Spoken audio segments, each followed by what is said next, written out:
Political Buzz is your rapid-fire look at the best political topics of the day. 3 questions, 30 seconds on the clock. Playing with us today, on the left, Sirius XM political talk show host and comedian Pete Dominic.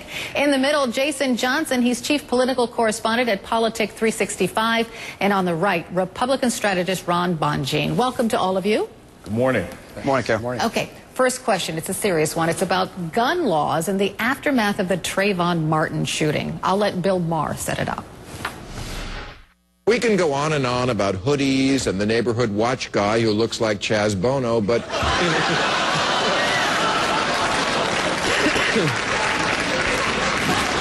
it's not really a discussion until you save some blame for the liberal politicians who unconditionally surrendered in the fight for sensible gun laws. When are they going to stand their ground?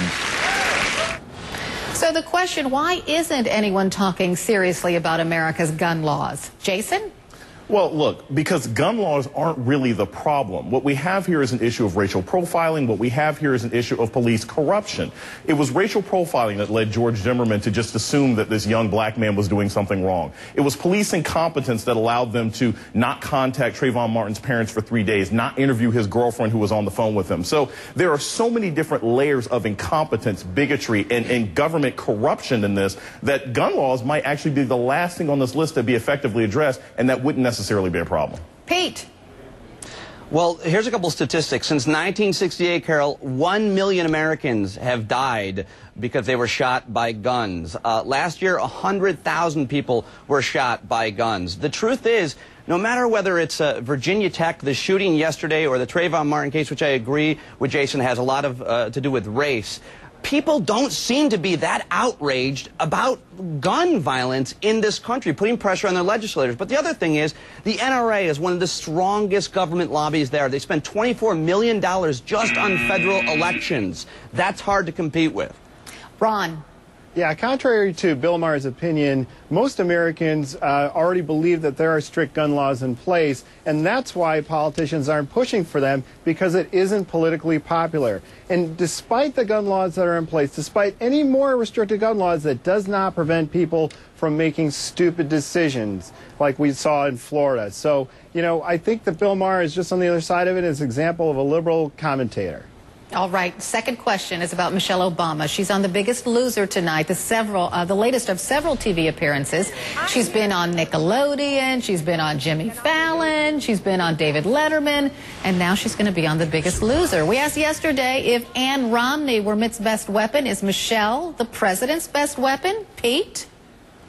Yeah, I mean, with respect to Ann Romney, there's no comparison with the First Lady, who is heroic to so many people. I look up to her. She's a strong woman. The president has a very strong, intelligent woman who came from very little to be the First Lady of the United States. And before that, a successful businesswoman who went to Harvard. And this childhood or obesity epidemic is a great issue, as well as military families, that this First Lady has taken on. And people respect her a great deal and criticize her very little, because there's very little to criticize. She's an amazing, amazing role model for women of all races all over the world.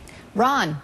You know, it's a good idea to put the wives of politicians out there if they're good at presenting. I think both Michelle Obama and Ann Romney do a good job. Ann Romney's doing a great job of personalizing Mitt Romney. People are flocking to listen to her. I think she has tremendous star power. And I'd have to say, regarding the Biggest Loser appearance, the Biggest Loser in November is going to be President Obama. I had to say it. It was right there.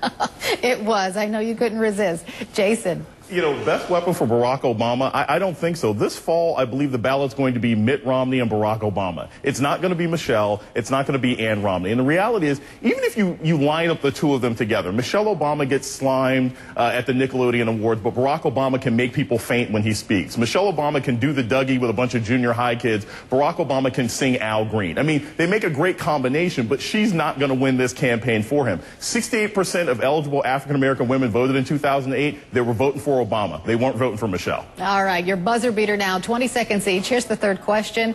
The General Services Administration, the GSA chief, resigns after a spending scandal. Clowns, a mind reader, a fat reception in Las Vegas, you know, and spent, what, $825,000 of taxpayer money for this for training purposes. Would you have respected them more if they'd just gone to a strip club? Pete? No is the answer, and I don't. There's a lot of women that work in that organization. I'm guessing, Carol, I don't want to put you on the spot, that women don't really love to go to strip clubs. I think, you know, the waste is what we're spending in Afghanistan. 10 years and 5 months, hundreds of billions of dollars a year. But I think that she should have hired a psychic who could have said, "I'm reading your future, and you're going to regret not writing me off as a consultant." Jason. Let's be very clear here. If $800,000 was spent, there were some strippers involved. Okay, we just haven't heard about it yet. Let's be honest. This is Vegas. Okay, I mean there were reports of $2,000–3,000 being spent on personal room parties. This is a huge problem for Barack Obama. This guy is trying to appear to be fiscally responsible. They need to shut this down. I can't respect any aspect of this, whether they were strippers, prostitutes, or just funny clowns during the whole event. Ron.